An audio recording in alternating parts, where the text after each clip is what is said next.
Hey everyone, super excited. I have a guest for you today. Her name's Alexandra Eldridge.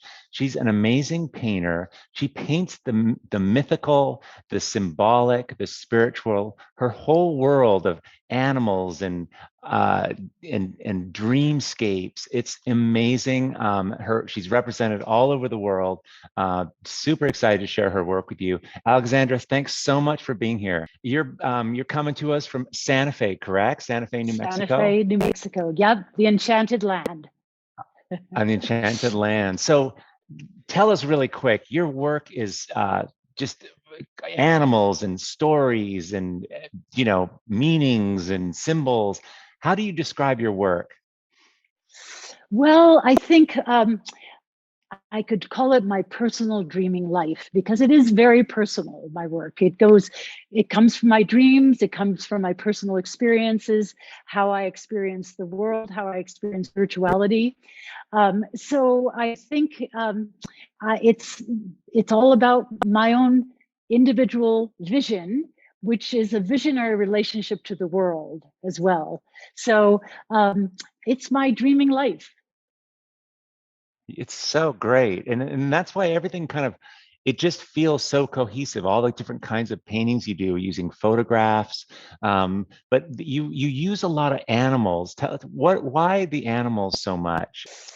Animals are, it's so important for us to enter animal consciousness because there is so much for us to learn from them. They are the essence of mindfulness, which is such a very common word these days, and we're all Hmm. aspiring to that. But the animals are it. They are always exactly who they are. There's no pretension. There's no past and future. They are absolutely in the present. And so there's so much to aspire to. There's a beautiful quote from Rilke that says, "Animals see the open." So they are in the state of being that we need as human beings. We really need to experience what they experience so much more. So I love putting an animal head on top of a woman's body or a child's body, whether it be a lynx or a wolf or having a girl look into a mirror, and when she looks in the mirror, she sees herself as a wolf. And Yeah. it's who we can become in our imaginations, and all of this is opening up the imagination, the only real and Yeah. eternal world. Ah, Yeah, right, right. So there's a yeah. certain disruption that's occurring, right? Like when I see your work, it startles me, but in a sense, in a way, it's familiar too, which is odd. What's that Yes, about? I love that you see that because there is a familiarity, with animals. And Carl Jung has this beautiful quote where he says, "The dream walks in like an animal," and I'm thinking it's the Wow. opposite. The animal walks in like a dream. Oh, So there is something about an animal that is very dreamlike for us.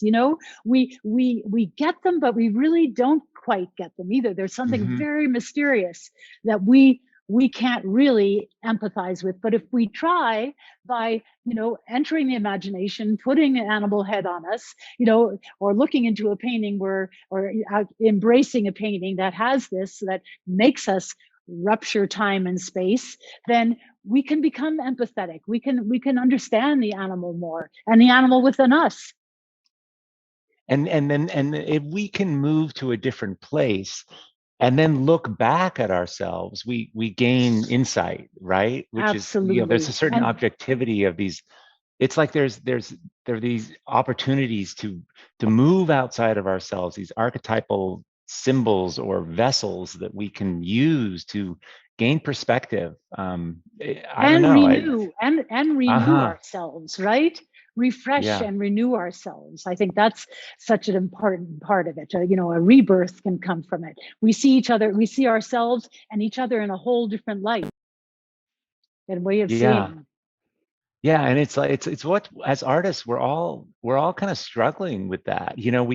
We want to hold on to certainty. We want to hold on even with the kind of work we make, but the ability to sort of let go and transform into something else. I mean, that's what we're all doing as artists. That's what's making the most exciting work, but it's also the hardest part. And it seems to me that you're actually your art's about that transformation. It is about transformation. That's probably, that and imagination are part of my favorite words, you know? So yeah, Yeah, yeah, it's perfect. Yeah, because through the imagination, you can transform. You know, it's a shamanic act as well, you uh-huh, know? yeah, Yeah, yeah, you take on the personality, you take on the instincts of an animal, and you see another aspect of yourself. You are renewed. yeah, yeah. And so you gained some of the inspiration, obviously. I mean, you do you write down dreams? Does that your I subconscious, like do. when do you get the insight for or just some of the inspiration for Yeah. your work? Well, I have years, probably since I was 20, where I've recorded dreams. I have like volumes of dreams. Yeah. Really? So, yeah, yeah. And it's always so interesting to look back at them, because I used to have flying dreams a lot, and I have I've had a number of friends who have died, and they come back regularly to me, which is so in the dreams, which is so Wow. wonderful. Yeah. And so, once you start recording your dreams, on a regular basis, they come easily. You remember them easily. It's just they build on each other. And yeah, and as I have mentioned another time, is that I have a Jungian therapist, so we spend a lot of time with dream interpretation, and Uh-huh. yeah, and then I spend a lot of time with active imagination, which is another Jungian term, which is about basically writing and just entering another realm and just free form writing. And so Right. and that, so I try to do that every morning when I write down my dream, and then I just kind of let it go into something else. And then I also, in meditations, it's the same thing. I do a lot of, I'm very interested in breath work, which there's something called holotropic breath work, where you do Yes, deep yes. breathing. Yeah. And so It it's alters your state a little. Yeah. it does. It's wonderful, and you don't have to take anything. You just breathe, And so in the meditations, and in the meditations, I just, all these wonderful things start to pop up out of the unconscious, and so it's God, so cool. So cool. And this is such a personal quest for you. And I think one of the takeaways that I love is that and we've spoken about this earlier, that this personal inquiry, when we do this in our art, to some of us it can feel kind of indulgent or who's going to relate, but it has the opposite effect. It connects us to other people in an odd way, and this thing of going personal to go universal is really at the forefront of what you're demonstrating with your art and the success you're having and all the connections. Was that something you always intuitively knew, or is something you discovered? I think I intuitively knew this from very early on. As I had a easel set up next to my mother's. Both my parents were painting all the time, and or at the drawing board or something. So I was always painting otherworldly things, kind of angels floating, or it. Wow. I just for some reason was, these. I was interested in things that came out of my imagination, and and Right. or often I paint things that are very ordinary, but I instill the extraordinary in them in some way, Yes, yes, yes. so there's that as well, the extraordinary in the ordinary. And Right, but right, but totally. as you say, going deeply into your inner worlds, and looking for self-revelation, which for me, that's what painting is really all about. Each time, the excitement of coming into the studio and beginning a painting, and you really don't know where you're going or how it's,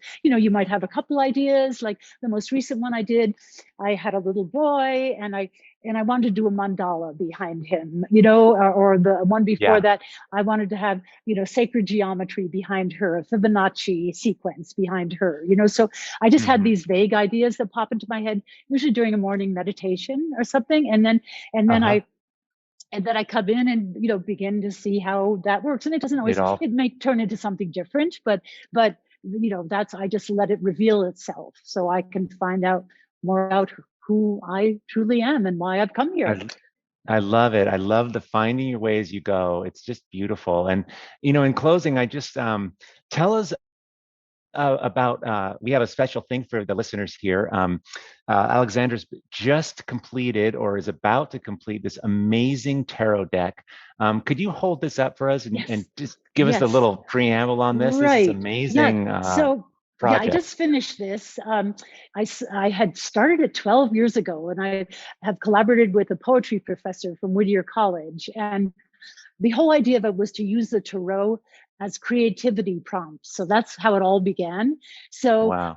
we got a deal on this finally in 2020 during the very beginning of the pandemic.